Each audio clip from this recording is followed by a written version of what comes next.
Attention, ladies and gentlemen, we will be getting started in 5 minutes. If you could please mute or vibrate your cell phones, please, that'd be great. Thank you. We will be starting in 5 minutes. Thank you.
Please be seated. Good afternoon and welcome to the 2025 Washington University Program in Physical Therapy Commencement Exercises. I am Dr. Gammon Earhart, Associate Dean for Physical Therapy. Today we recognize you, 84 amazing learners who have worked diligently over the past several years to earn a Doctor of Physical Therapy degree or a Doctor of Philosophy in Movement Science degree. This day proves something we already knew about you. You people are really smart. We are truly thrilled to be here today to celebrate this momentous occasion with you, graduates, and with the many others in the audience who have supported you through these formative years, providing their love, encouragement, and assistance, emotional, financial, and otherwise. Graduates and faculty, please join me in a round of applause in appreciation of the family members and friends who have given of themselves in so many ways to make our celebration today possible.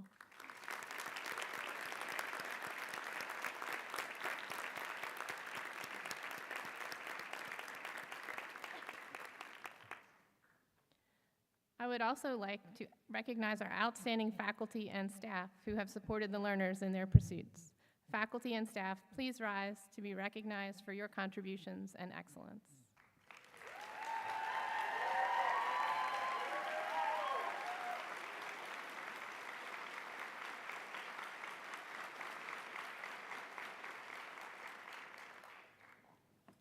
And now back to the heart of the matter, today's graduates.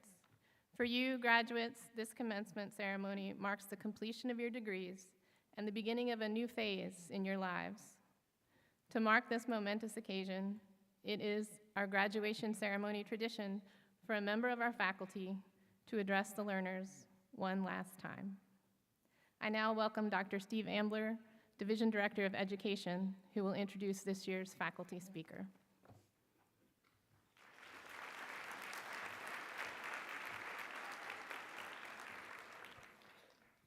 Good afternoon. Each year, the learners select someone who, A, has been intimately involved with the program, B, can provide the graduates with thought-provoking perspectives, C, has earned the graduates' utmost respect, and D, can probably be trusted not to embarrass the graduates in front of their families and friends, at least not too much. This year, the graduating class selected Dr. Ruth Clark to impart a few final words of wisdom. It is truly an honor to introduce Ruth today as your graduation speaker. Ruth's impact on the field of physical therapy education spans more than 4 decades. Dr. Clark has been described by her colleagues as a true master of teaching, someone whose passion for connecting complex physiology to clinical practice and has shaped hundreds of healthcare professionals. Dr. Clark began her teaching career in physical therapy in 1979, first at St. Louis University before joining the faculty here at Washington University. She served as an exemplary educator, role model, and mentor for over 40 years. Ruth has consistently demonstrated an extraordinary ability to make complex physiological concepts not just understandable, but engaging and clinically relevant. What makes Ruth exceptional isn't just her vast knowledge in physiology, but her ability to teach it. She's known for her multicolored diagrams that illustrate difficult concepts with clarity and logic. She brings humor to the classroom, making even the most challenging material accessible and enjoyable. One of our most senior faculty members noted that she learns something about class engagement every time she hears Ruth teach. Ruth's learners, you all, consistently praise her teaching methods with one saying: "Her passion for the material she is teaching inspires me to study hard to learn her material even more." Beyond the entry-level DPT curriculum, Dr. Clark has mentored future physical therapy faculty through her teaching practicum course. She has guided PhD students in developing their own research and teaching skills. And through her research on physical activity in school-aged children, she has educated countless young people about the importance of healthy, active lifestyles. Dr. Clark represents the highest ideals of academic excellence. She combines rigorous scientific knowledge with innovative teaching methods, always staying current with the latest evidence while never losing sight of the practical applications for clinicians. And just to give you one more example that embodies Ruth's commitment, when I arrived here at Washington University as a faculty member, my office was right next to Ruth's. And after every exam she would give, she would then go through every question in detail, agonizing to me over all the little things that she could have worded better or done differently. Keep in mind, these were already perfect, and you, of course, had done really well to begin with. But this to me just sort of embodied how much Ruth cared, not only about you all as learners, but about you all as people. Today, Ruth, we're so fortunate to have you share some of your wisdom with our graduating class as they prepare to embark on their professional journeys. Please join me in welcoming Dr. Ruth Clark.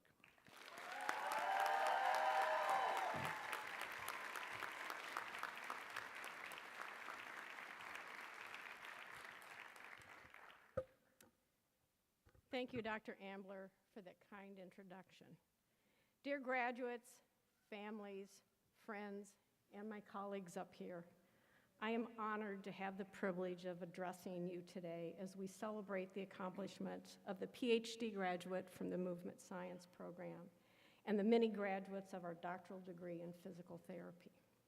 So in our time today, I would like to draw one final figure. The graduates know firsthand how much I love an X and Y axis. We've drawn and analyzed many figures, so why not draw one more figure together? So by now, you must likely realize there's no blackboard or computer projection system, and I do not have my trusty iPad with me. So we're going to visualize this one final figure. Are you guys ready? Yeah. All right. So let's start by indicating the origin of the figure. Got it? The origin starts today, May 12th, 2025, the day you receive your doctoral degree and your doctoral hood. Now from that origin, we're going to draw a really long x-axis. And the label on that x-axis is going to be time, and the units in parentheses will be years. So we want a long x-axis. And from the origin then, we're going to go up and we're going to draw our y-axis. And the label on the y-axis is going to be your lifetime work. Now the difficult decision is what units to use for lifetime work. So in science and technology, they've used arbitrary units as a relative unit of measure, and it's indicated in parentheses with an AU, with low units at the origin, and then the units progressively increase as they go across the axis. Arbitrary units would work, but I think we can be more creative and choose a more appropriate unit of measure. So I propose that we keep the AU, but we now refer to these as Ambler units. You know, I told Dr. Ambler I wouldn't embarrass you, but I didn't promise not to embarrass him. Don't worry, Dr. Ambler. So it's named in honor of Steve as the division director of the program, but these units are not solely about Dr. Ambler. Rather, they represent the collective knowledge and wisdom of the faculty under Steve's guidance. Trust me, he works hard to integrate the passion and expertise of the faculty, and without him, this degree would take you much longer because we really all wanted more time with you. So I know by now each of you has a good idea of the professional expectations associated with your degree. and thus a good idea of what an ambler unit would entail. But let's give some examples. It might be ethical patient care, it might be ethical conduct of research, or commitment to lifelong learning. But you can make up your mini ambler units as you progress through your lifetime work. Now, the graduates know that in my figures, I like to use a lot of color. So I'd like to suggest that you decide what color you wish to use as you chart the progress of your ambler units. And you need to choose very carefully, for each color has a meaning. And I like to refer to Dante's symbolism of color as written in his article titled Stained Glass Artwork. I'm aware that his writings were in reference to divinity, but I'm taking the liberty of adopting his thoughts to your life work. So red, it's a warm, active color. It's the color of passion and love, and often thought as the color of energy. Blue is a cool, contemplative color. Blue symbolizes wisdom and loyalty. Gold or yellow symbolizes the sun and the color of the harvest. And when merged with browns or oranges, gold or yellow reminds us of the treasures of life. Green unites wisdom of blue and the wealth of gold, symbolizing hope and victory over ignorance. So think about your color and how it may represent your journey through your life's work. I acknowledge that many of you may change the direction of your career. Some of you may become educators, administrators, investigators, or you may choose a different career path, but know that the knowledge you've gained these last few years will inform your lifetime work. Whatever career path you choose, I hope you choose it with passion and energy, that's red, wisdom and loyalty, blue, mindful of life's gifts, yellow, gold, and hope. Now, as you go through your lifetime work and are filling out your figure, I would like to offer 3 action items for your consideration through your lifetime. Action item number 1, be strong. In 1915, Washington University adopted the university's motto. It's a Latin phrase which translates to strength through truth. This phrase represents the university's core value and philosophy. We ask, can this motto serve to direct our life work? I would suggest, yes. It can provide a moral compass to cultivate strong character traits, such as humility, forgiveness, fairness, honesty, empathy, to name a few. As an academic program, we are blessed in that we are able to recruit wonderful learners such as today's graduates. These individuals come to us already with strong character traits, as evidenced by their willingness to mentor and help each other, their contributions to community service, their participation in leadership, and engagement in professional activities. Their strong character traits provided a foundation for the continued development of their individual strength of character, which will enable each of them to act with integrity, resilience, and moral courage. So strength of character can be facilitated by following some key lifetime practices. And these practices include self-reflection, knowing and practicing within the ethical standards of your profession, seeking and learning from honest feedback, growth in knowledge, and knowing yourself. Identify and focus on your strengths. It is no surprise that these practices have been integral to your educational experience within the program. Now, what about truth? If I were to think of one truth that is vital to movement science and to the profession of physical therapy, it is the knowledge that human movement impacts human health. Movement influences physical, mental, and social well-being. It is our honor and duty to provide knowledge about the positive impact of movement across the lifespan, and to provide evidence-based movement interventions that enhance movement for all individuals. So be strong and let strength be your truth. Let it be a moral guide throughout your lifetime. So action item number 2, be thankful. As individuals, we often need to look for and focus on opportunities that promote a sense of gratitude. I have spent the last year visiting my mother, aged 95, in memory care. At first, this experience was stressful. I found myself dreading the process of buzzing into the locked facility. However, once I started interacting with other residents, a transformation occurred. I now look forward to my visits and the opportunity to share a brief hello and chat. I would like to tell you about one of the many wonderful residents. Her name is Rose, and I have her permission to share the content of our conversations. So one day, as I passed Rose in the hallway, I asked her how she was, and she's very expressive with her hands. And so Rose's response was, "I am great today. Nothing needs to be fixed." So I inquired, "Rose, do you mean that everything is working okay, like your heart, your legs, and your shoulders?" And Rose responds, "Oh no, I mean like the dishwasher or the furnace or the car. Nothing needs to be fixed today." I was humbled. Silly me, I was thinking body parts.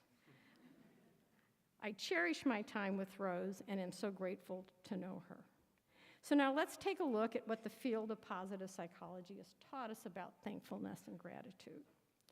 And there's a group of pivotal studies on gratitude performed by investigators from 2 different universities where they asked groups of individuals to write sentences each week and to keep a journal.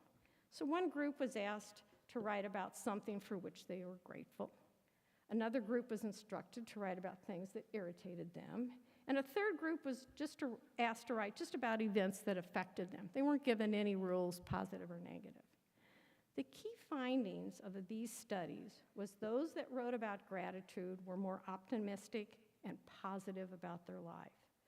These individuals participated more often in exercise and had fewer visits to physicians compared to those that wrote about things that irritated them. Now, another study by a different investigator examined the impact of a variety of positive psychology interventions. He discovered that the intervention most effective for promoting happiness was to write and personally deliver a letter of gratitude to someone who they had never properly thanked for their kindness. These and other studies demonstrate that gratitude is strongly associated with increased happiness and sense of well-being. So how to be more thankful as you traverse your lifetime work?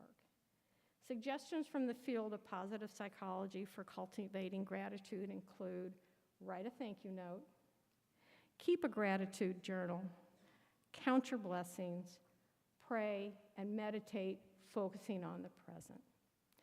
So now we'll move on to action item number 3, be kind. One day last summer while I was visiting my mother, I accompanied her to the dining room. As my mother was getting seated, Rose joined the table, setting aside her walker and adjusting her sweater. I greeted Rose and commented that it was really chilly in the dining room, and I rubbed my arms to indicate that I was chilly.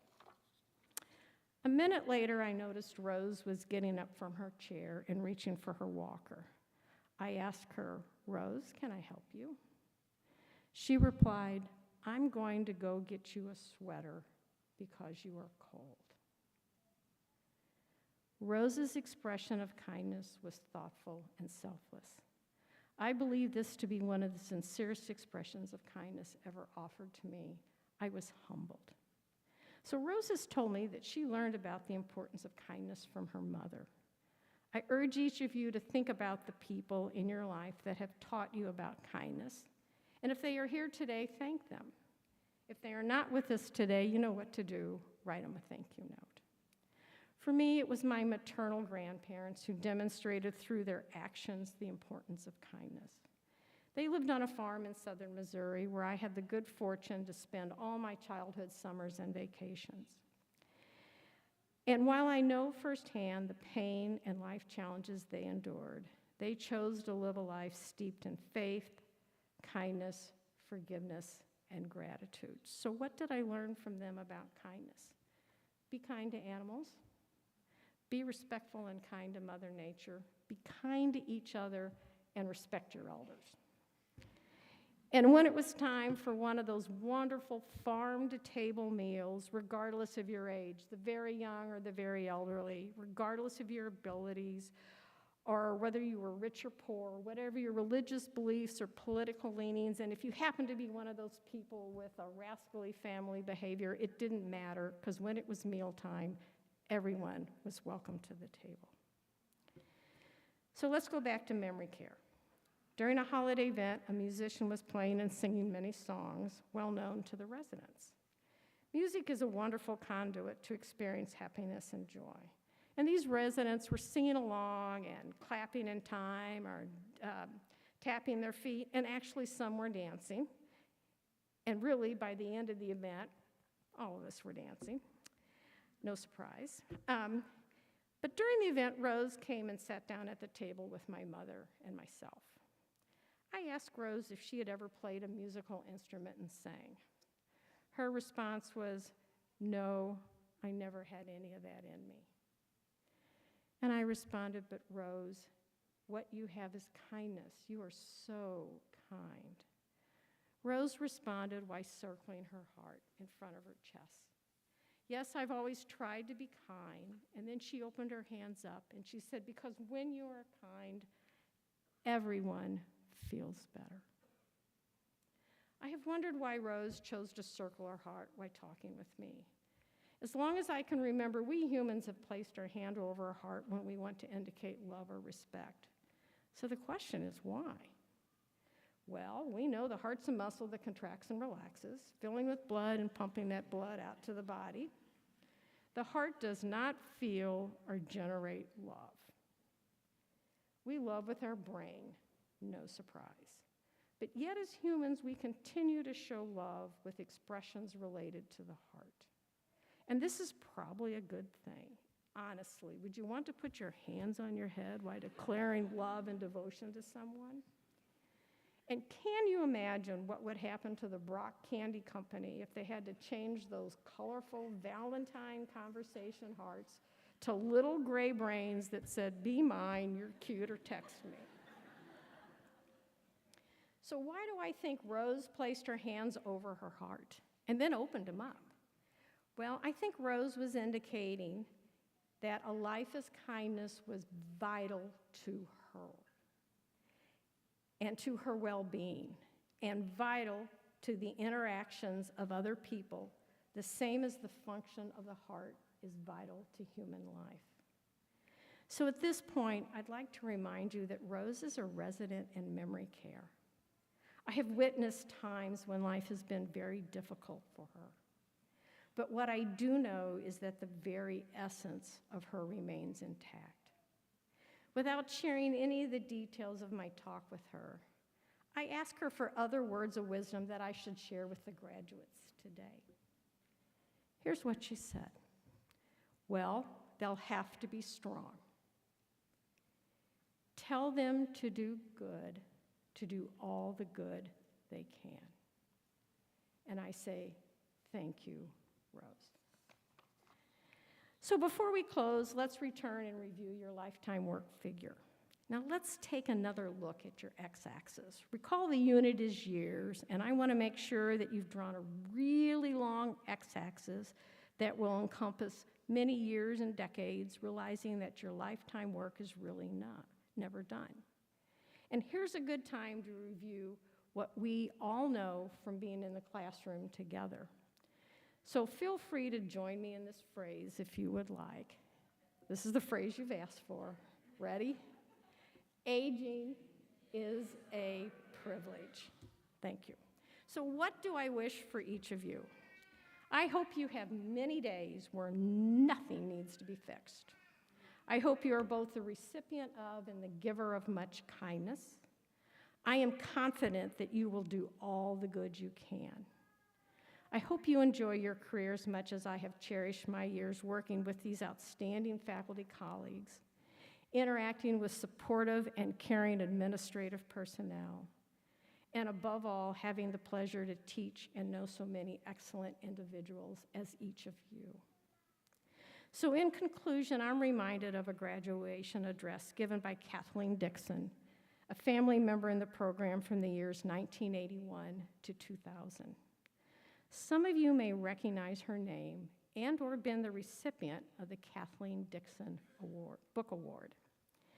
Kathleen was known and respected for her contributions to curriculum analysis, mentoring and development of faculty, and rigorous attention to professional standards and integrity. Kathleen's address inspired the physical therapy graduates to move the profession forward by accepting the ever-changing challenges in healthcare. And she solidified her comments in a final, memorable statement that began like this, and I quote, "And when I go to that great plinth in the sky." At that moment, she let the graduates know she was passing the torch, and they were the future. She concluded her final sentence with a vote of confidence that she knew the graduates would contribute positively to their profession. So giving credit to Kathleen, I would like to end my talk in a similar fashion.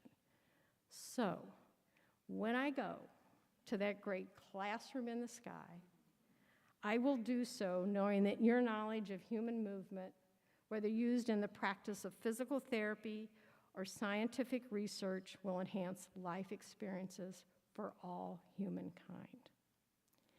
And oh, by the way, if you come looking for me in that great classroom, I might not be there. I plan to let class out early. You know where you can find me. I'll be on the dance floor. So thank you and enjoy today's celebration.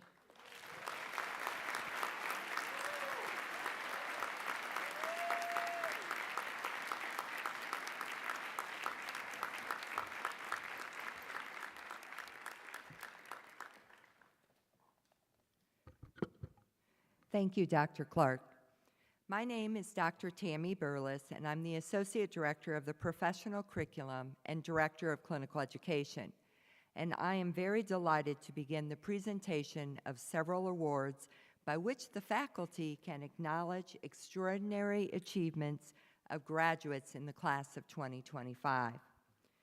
Ms. Beatrice Schultz was the first of only 4 directors to serve the program in physical therapy since its inception in 1942. Of her many contributions, Ms. Schultz's values for exceptional dedication, ethical practice, and excellence in clinical education were legendary. In recognition of her leadership in these areas, the program presents an award in her name each year to one graduate whose clinical performance mirrored those values. This year's recipient has not only met but exceeded these criteria in every way. From the very beginning, the student has stood out in the clinical environment. Her clinical instructors have consistently praised her for her phenomenal growth and remarkable progress throughout her clinical rotations. They commend her ability to take on complex cases with confidence and competence while treating each patient with immense compassion. The learner's dedication to standing up for what is right and advocating for her patients has earned her numerous compliments from nurses, managers, physicians, and other healthcare team members. Clinical instructors have trusted her to independently manage patients with high complexity, recognizing her sound clinical judgment and ability to know when to seek assistance. A couple of comments from her clinical instructors will highlight the learner's admirable qualities. The first, she is a student demonstrating phenomenal progress. Her compassion toward our patients and her dedication to their care are exemplary. She knows when to ask for help and recognizes her limitations, which to me, the clinical instructor, is the most important quality any therapist can have.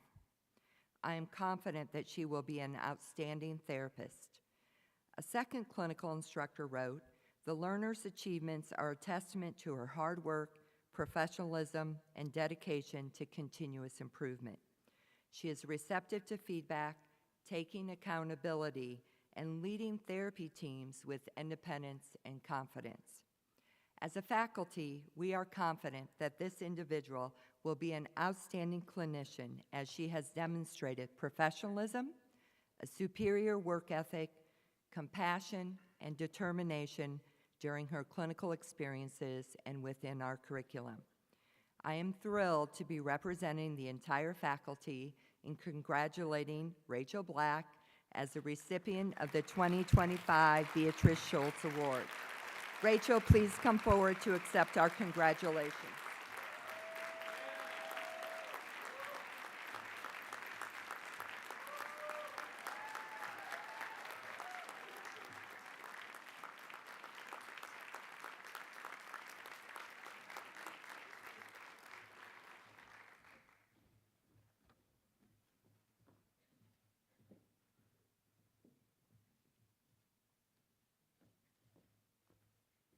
Hi, my name is Dr. Linda Van Dillen, and I am the Research Division Director here at the Program in Physical Therapy, and I will be presenting the Stephen J. Rose Research Award.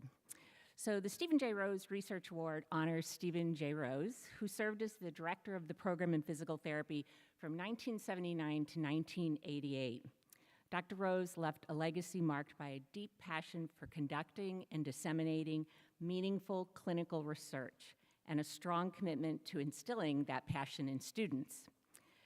This award provides faculty with an opportunity to recognize DPT learners who have made exceptional contributions to research during their professional training. This year, we're proud to recognize two outstanding recipients. The first recipient is Kayla Bell.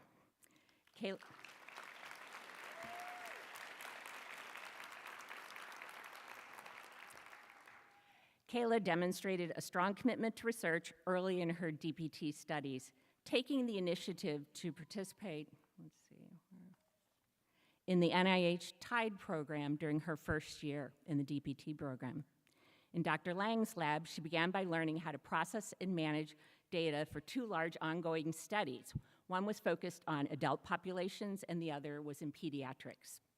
By her second year, Kayla had taken on several new responsibilities, including training incoming DPT learners in routine data processing, completing complex, non-routine data tasks, and writing the introduction section of a research manuscript. Throughout this process, Kayla successfully synthesized findings from a wide range of heterogeneous studies, responded thoughtfully to feedback, and consistently met important deadlines. Her contributions led to co-authorship on her first manuscript and the presentation of a research poster at the 2025 Combined Sections meeting, which is part of the American Physical Therapy Association.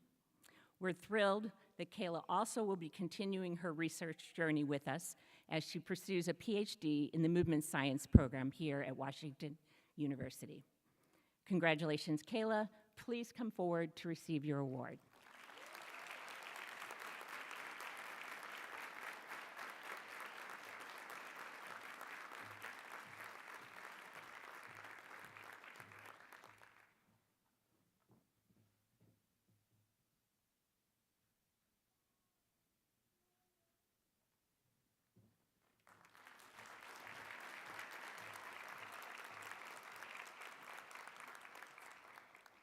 Our second recipient of the Stephen J. Rose Research Award is Lauren Freilich.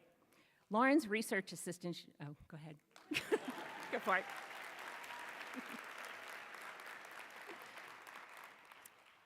Lauren's research assistantship with Dr. Marcy Harris-Hayes has led to meaningful contributions to the lab, where she's demonstrated exceptional initiative, problem solving, and attention to detail. Her research focused on lower extremity mechanics in individuals with chronic hip joint pain, and this resulted in a platform presentation, again, at the 2025 Combined Section meeting at the APTA meeting, and a manuscript that's currently in preparation for publication. Beyond the lab, Lauren served as communications chair for the BIPOC student group, where she's shown strong leadership in promoting equity in community. Through this role, she's shown a deep commitment to advocacy for students who are underrepresented in the biomedical sciences and for individuals who face barriers to accessing health care both in the US and across the world. She also helped revise the American Physical Therapy Association's Choose PT Guide for hip osteoarthritis, ensuring that the content was up to date and accessible to the public. Lauren balances all of this while maintaining excellent academic performance, working part-time, and volunteering. She's shown time and again that she can take on big challenges and still thrive. She's a remarkable learner, researcher, and leader, and we're thrilled to honor her with the Stephen J. Rose Research Award. Congratulations, Lauren. Please come forward to receive your award.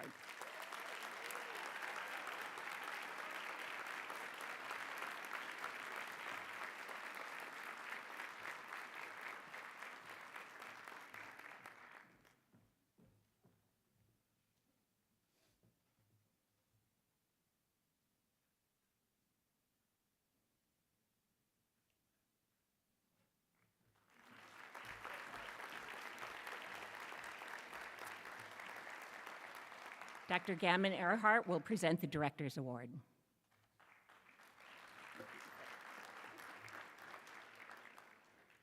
It's my pleasure to present this year's Director's Award, an honor that recognizes a learner whose presence in the classroom, clinic, and community has been outstanding. The 2025 Director's Award goes to Leo Jacobs.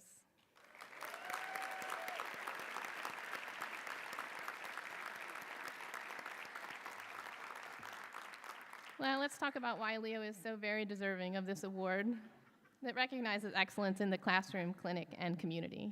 First, the classroom, where Leo's own academic record is outstanding, and his ability and willingness to help others is remarkable. Since his first year in the DPT program, Leo has served as a teaching assistant for anatomy. This marks the first time in program history that a first-year learner has served in this role, which is normally reserved for upperclassmen. It's a testament to Leo's extensive and impressive knowledge of anatomy. In addition to his teaching in anatomy, Leo also tutored fellow classmates across all topics within the curriculum and has been a leader in near-peer learning sessions for both of the cohorts who started the DPT program behind him. And this year, Leo also helped to create and teach a new peer learning series focused on preparing graduates for the National Physical Therapy Licensure Examination. That's a lot of time and energy put towards the service of others, and somehow Leo has also during this time served as class president for the past 2 years.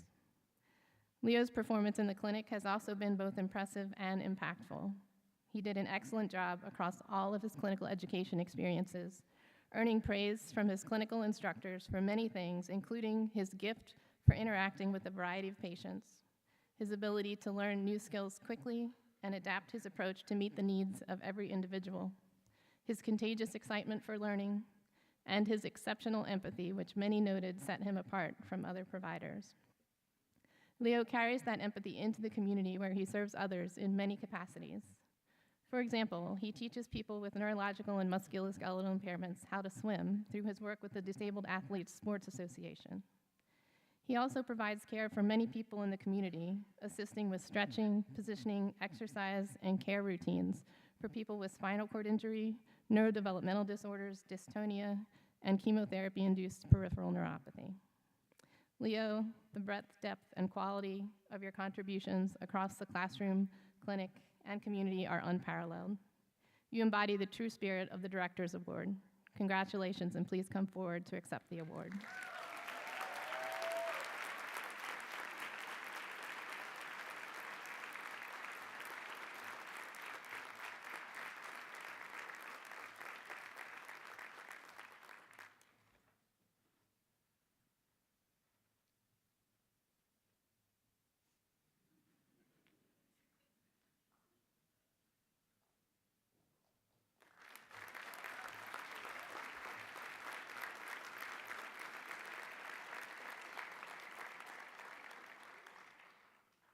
I am now pleased to introduce Dr. Julian McGee, Associate Director of Diversity, Equity, and Inclusion, who will introduce our student speaker.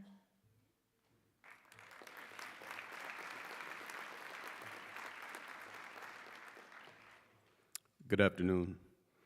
The class of 2025 has continued the tradition of inviting a member of the class to address the graduates and their families. With a vote of confidence from the class, this individual was invited to reflect and share perspectives on the education he and his classmates received in preparation for entering the profession of physical therapy. I now invite Lorenzo Nave to come forward to address his class.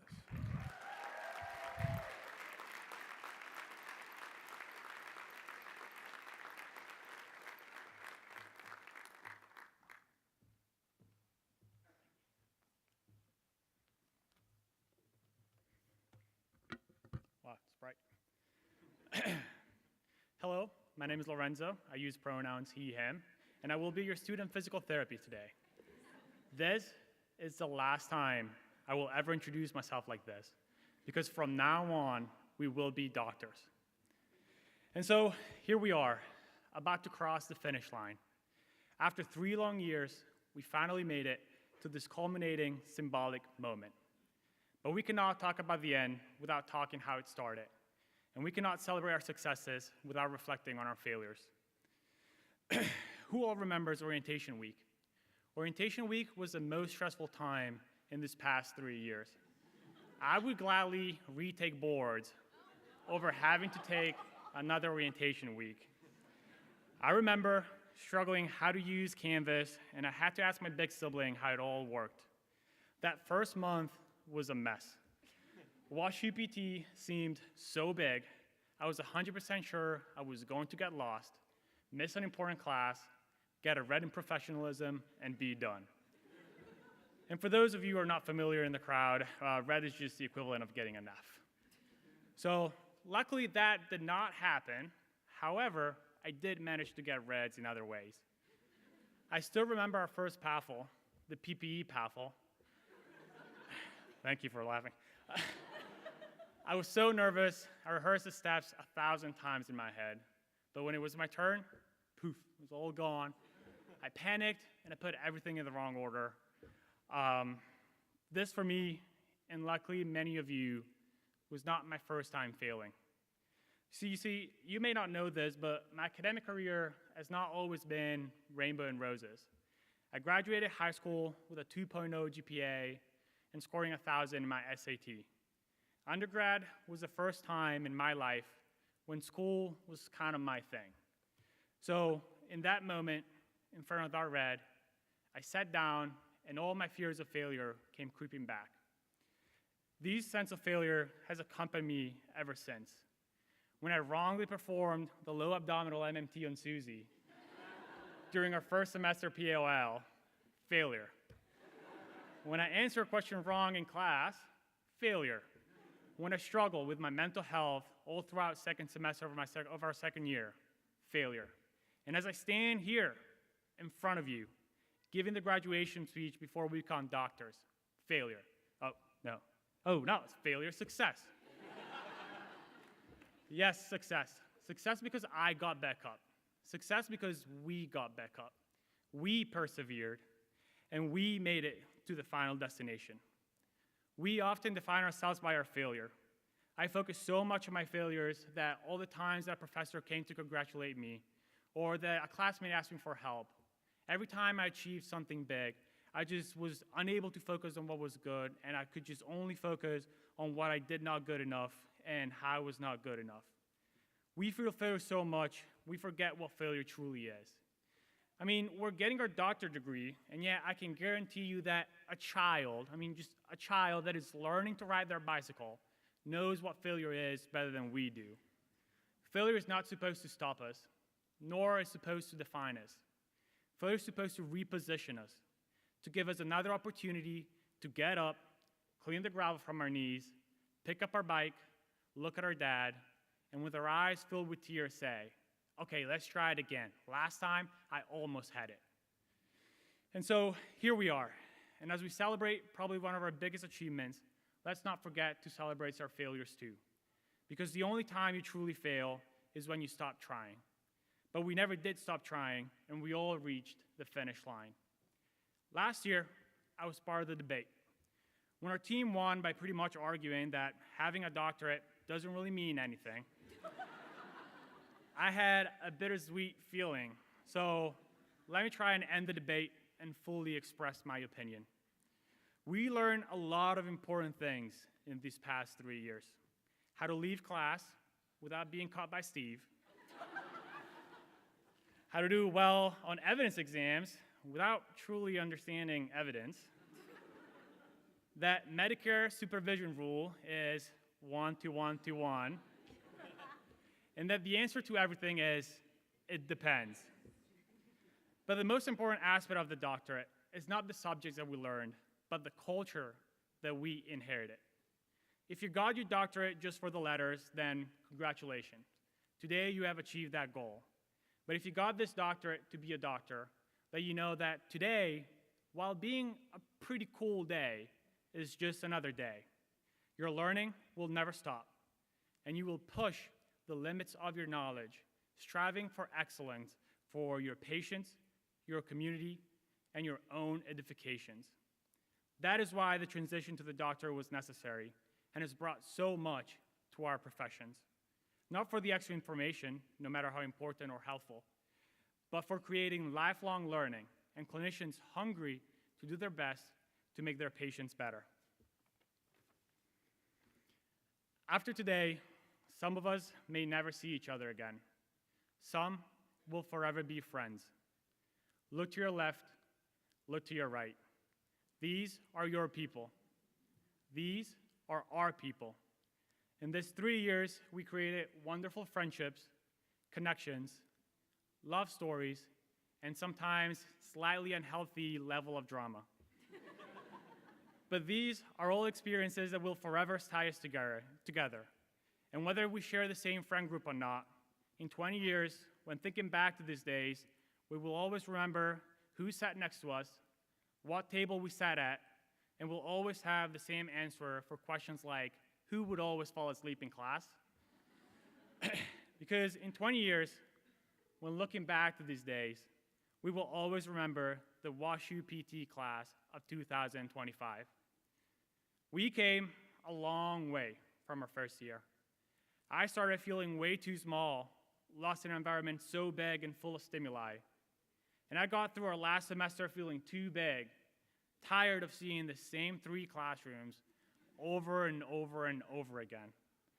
So friends, it's now time for us to move out, spread our wings, and move to bigger, more challenging places, and learn how to thrive there, because today we call ourselves doctors. Thank you.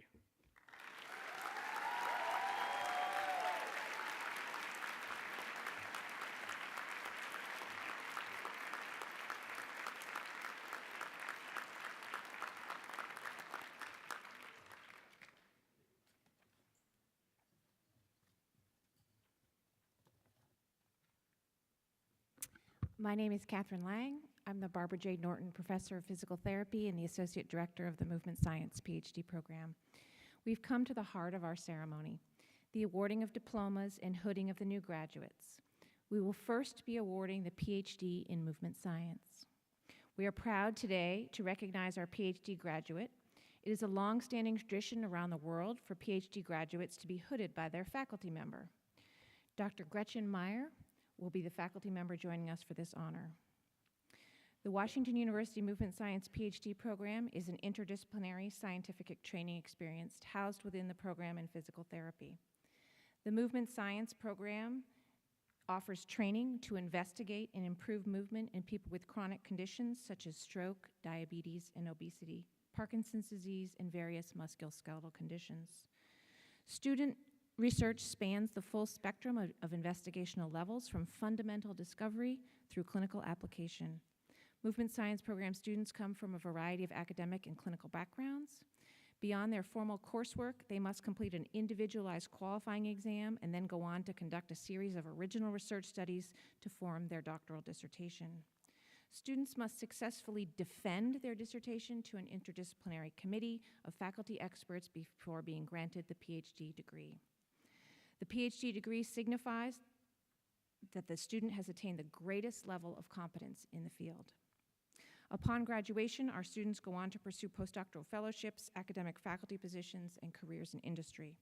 We are proud to watch them become part of the next generation of scientists improving human health through movement. And today we are here to celebrate Jacob Parson. Please come forward.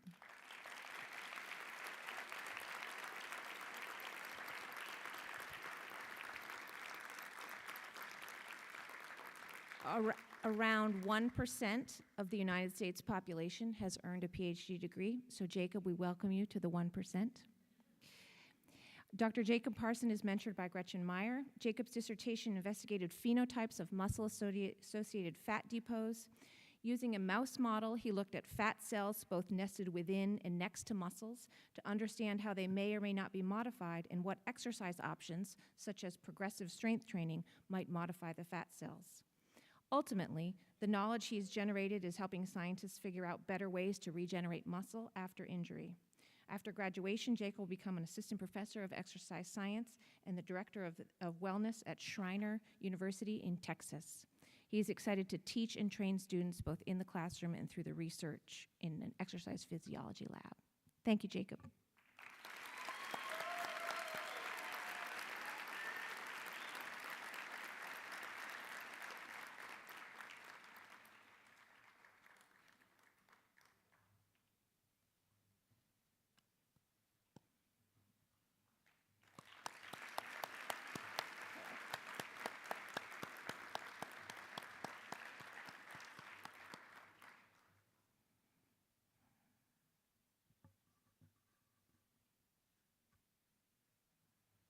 And I now invite Stephen Ambler to come forward.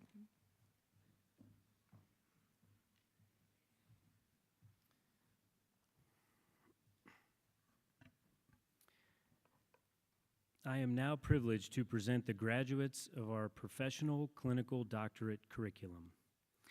Assisting in this part of the ceremony are Dr. Ruth Clark, Dr. Gammon Earhart, Dr. Greg Holtzman, Dr. Patty McGee, Dr. Corey Woldenberg, and Dr. Jen Zellers. Will the Doctor of Physical Therapy class of 2025 please come forward?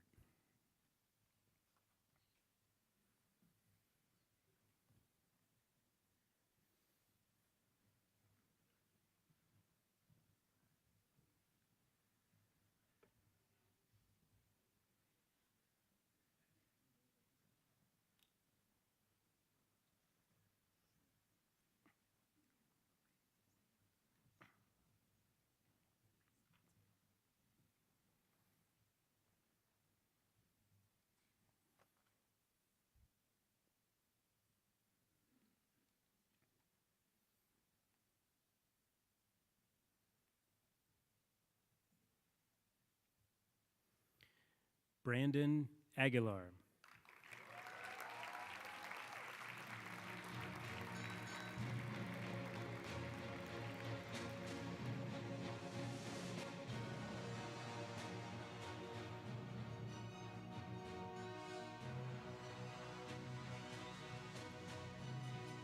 Joshua Alexander.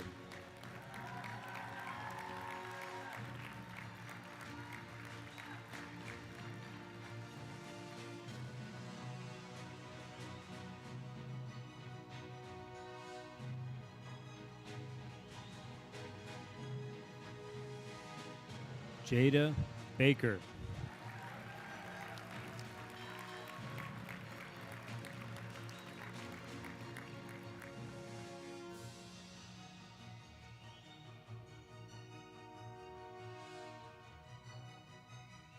Sophia Bandera.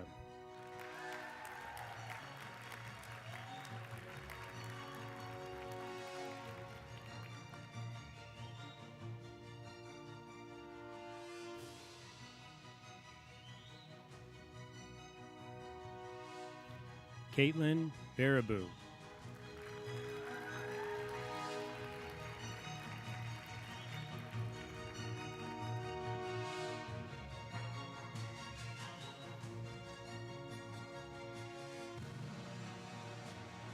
Kayla Bell.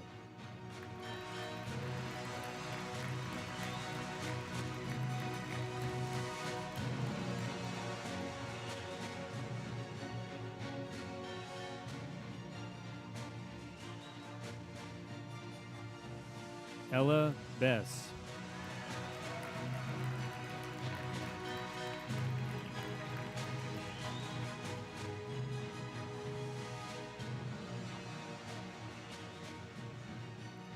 Rachel Black.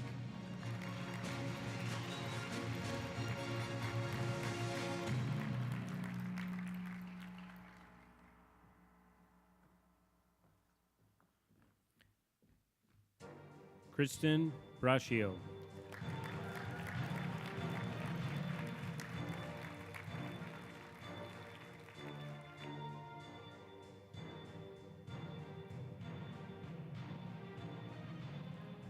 Jonathan Callum.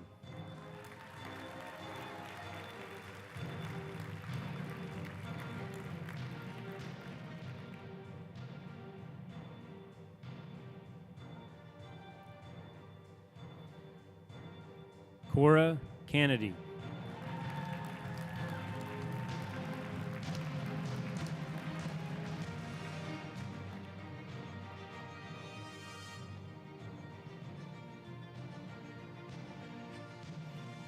Tina Chang.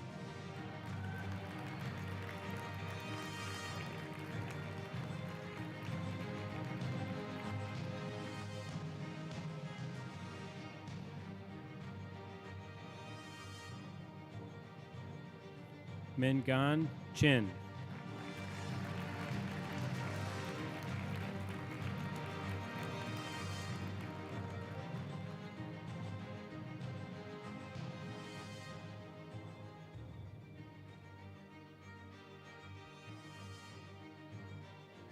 Marta Polova.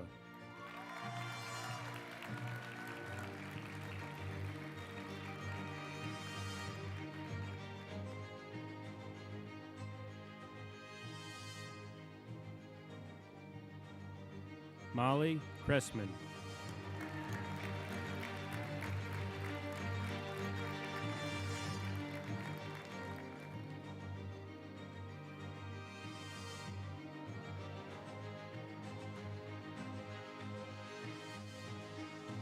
Abby Ewing Newberry.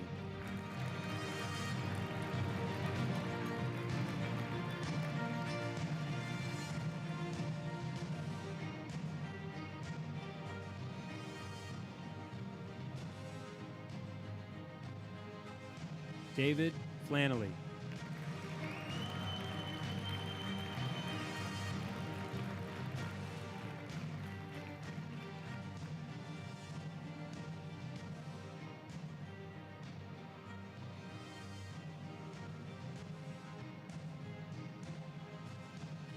Morgan Flecky.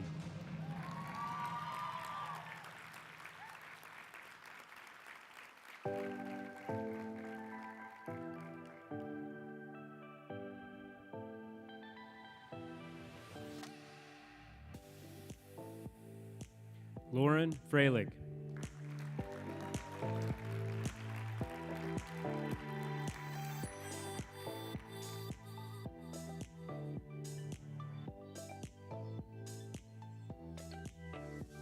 David Frohart.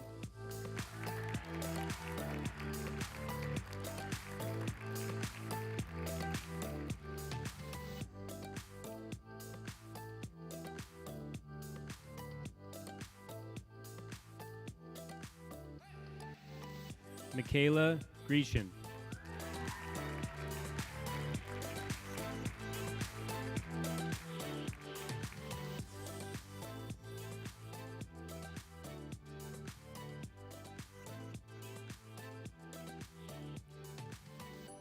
Jalen Griffith.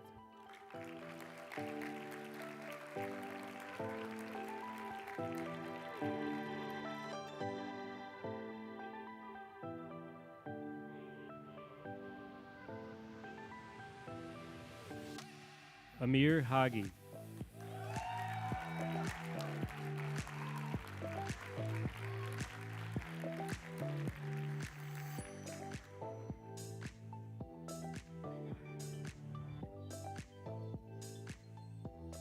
Chloe Hall.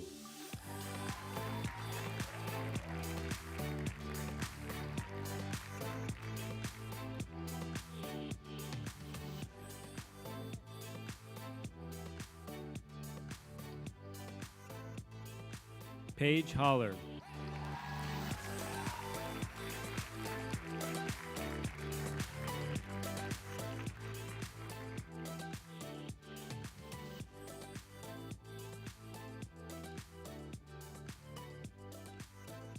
Russell Harvey.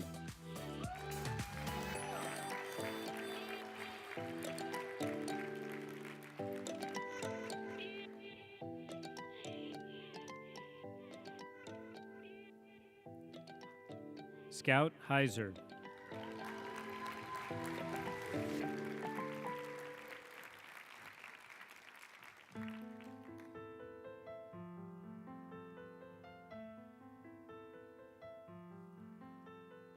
Alyssa Hodge.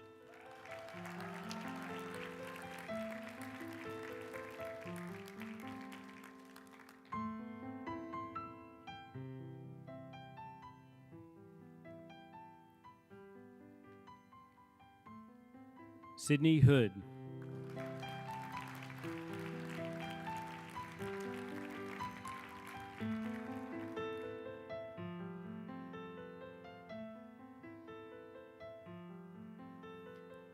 Leo Jacobs.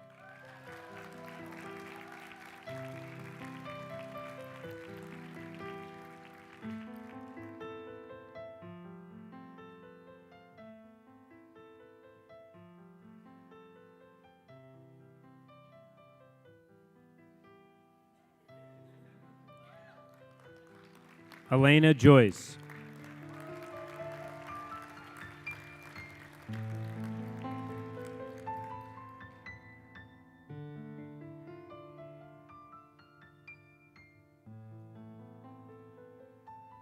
Amy Kang.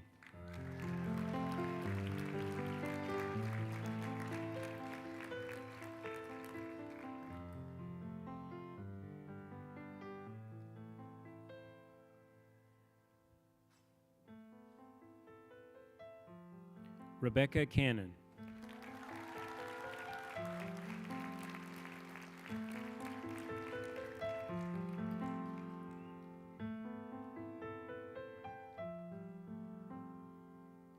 Leonard Kim.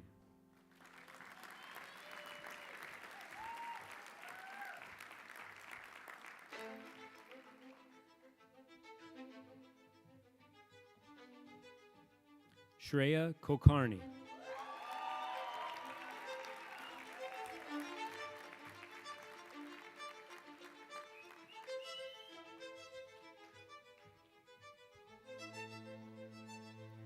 Jason Lee.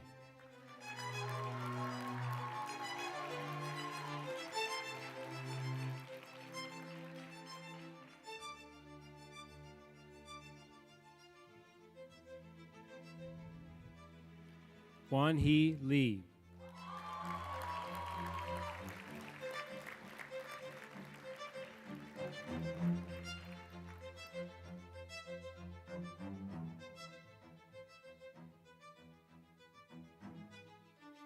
Yaelene Leone.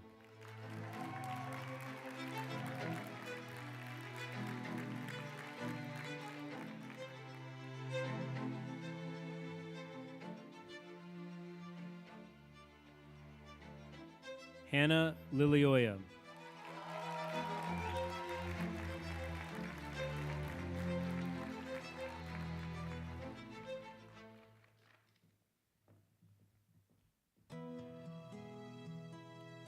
Anna Lovelace.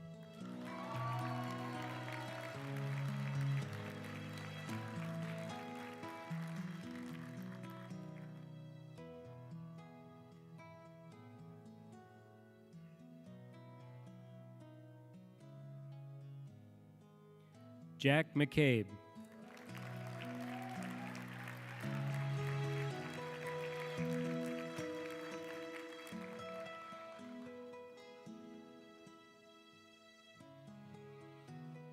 Shannon McGinnis.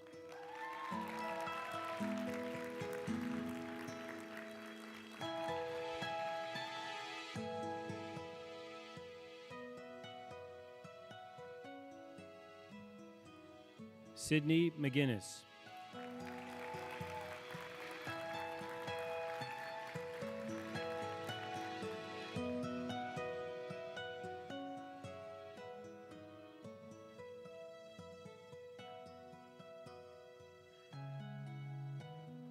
Manon Milzinski.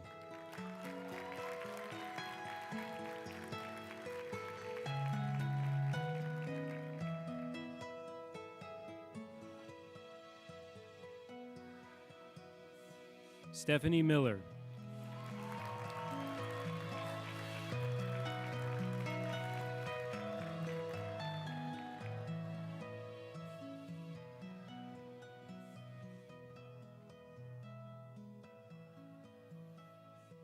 Lorenzo Nave.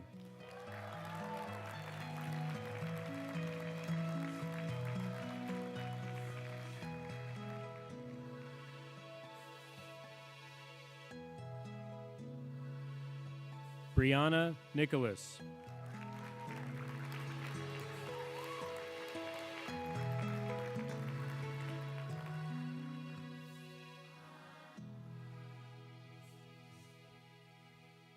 Leah Nocella.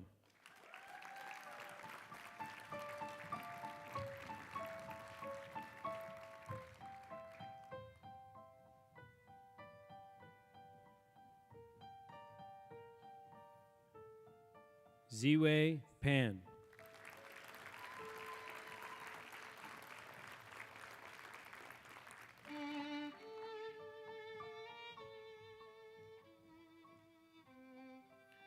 Ashleen Parrish.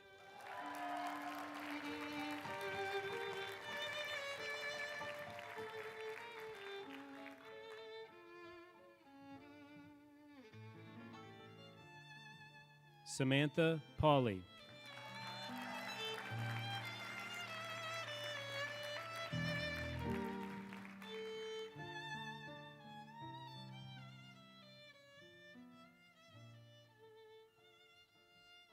Sonali Pinderkar.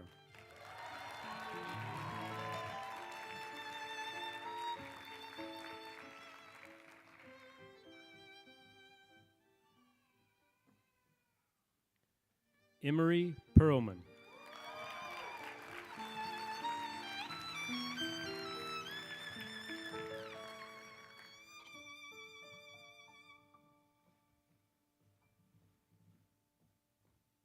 Sarah Pinkerton.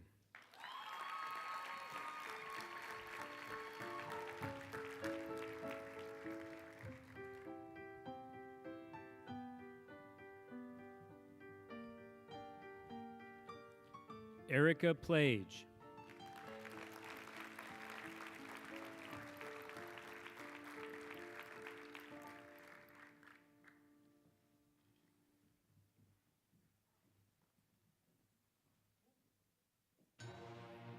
Megan Ralph.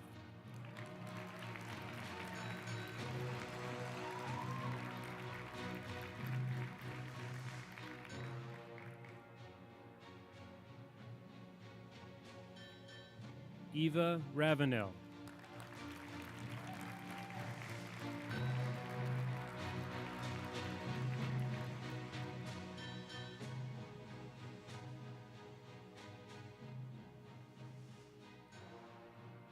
Nicholas Reardon.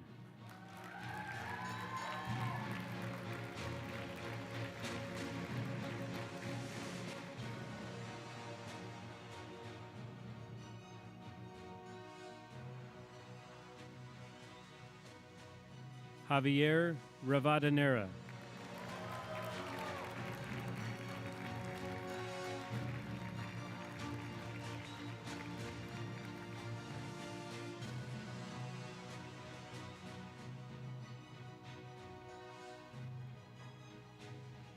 Megan Roffers.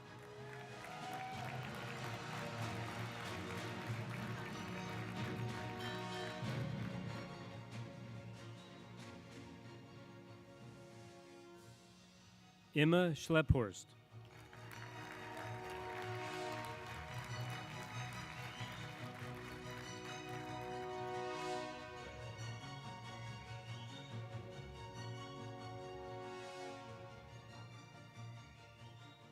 Parker Seacrest.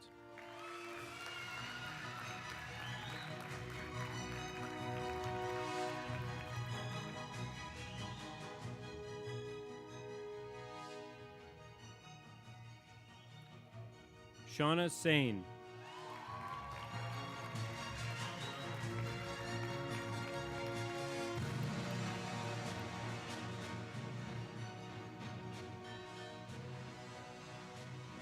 Noah Silverman.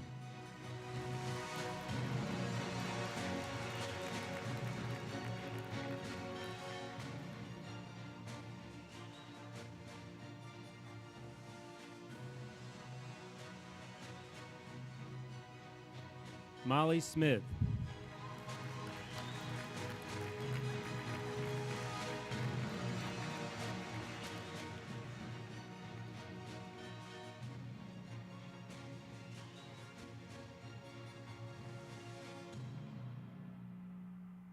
Kaylin Summer.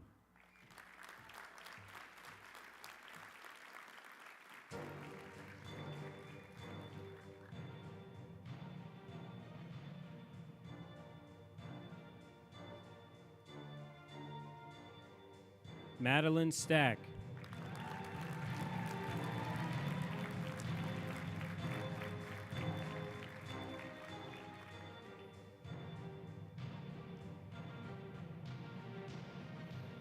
Ashley Strawbridge.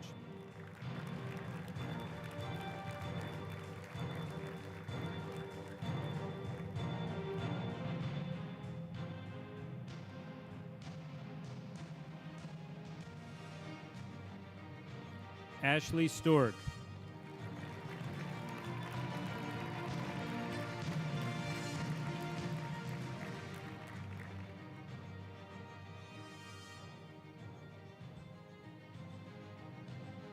Sydney Strubhart.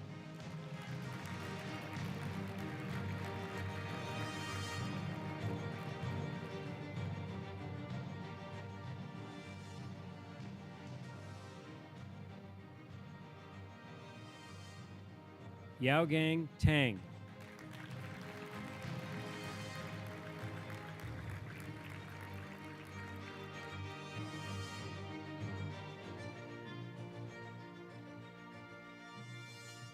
Kristen Tarsala.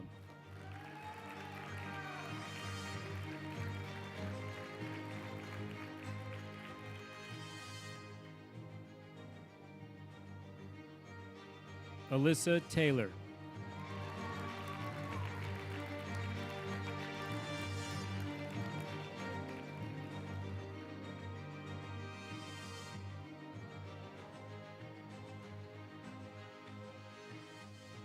Charlotte Taylor.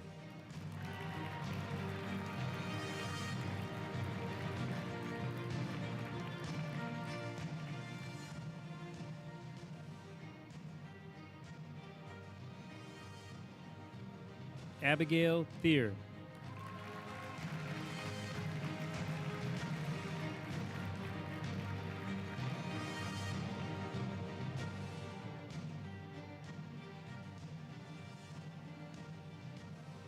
Paige Thompson.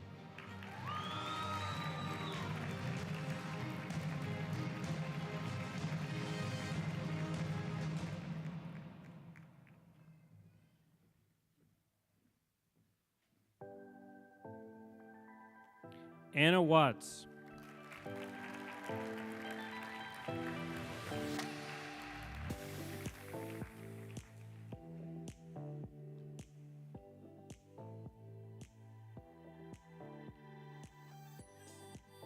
Jessica Wiegand.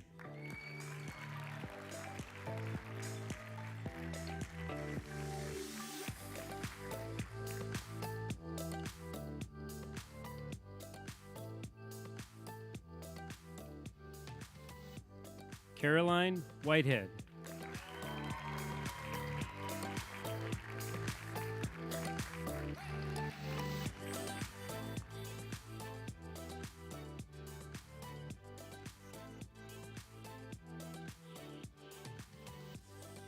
Richard Wu.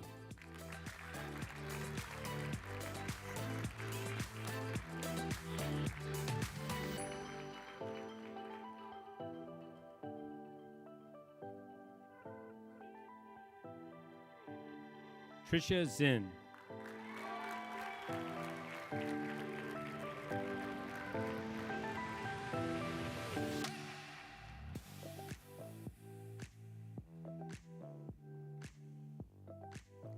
Jared Yabu.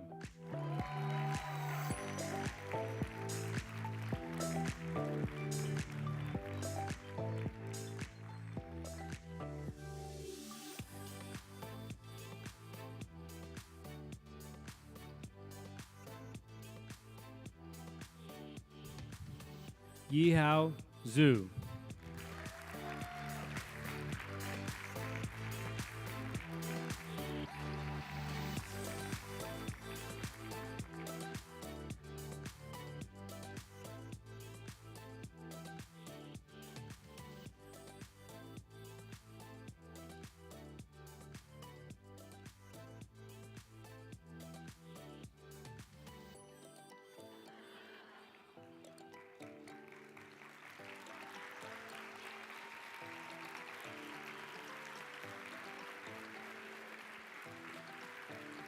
It is with the greatest pleasure that I present the new Doctors of Physical Therapy.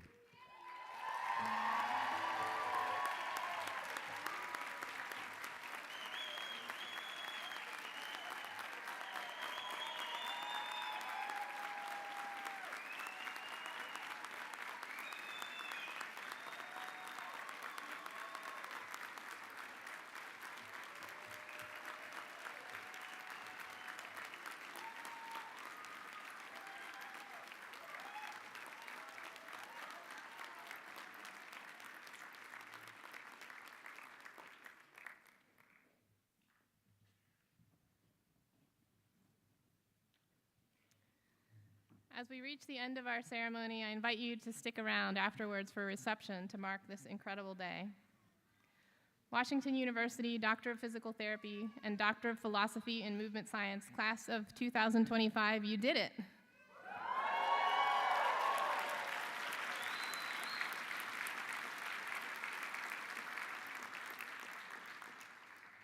We are immensely proud to now count all of you among our alumni.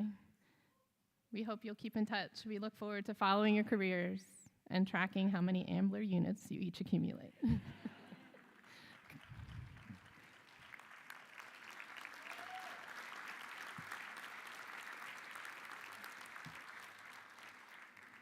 Thanks to each of you for all that you've contributed to help make the program the special place that it is. You'll always be a part of the program now. There's no escaping. We are so proud of you. Congratulations. Let's go celebrate.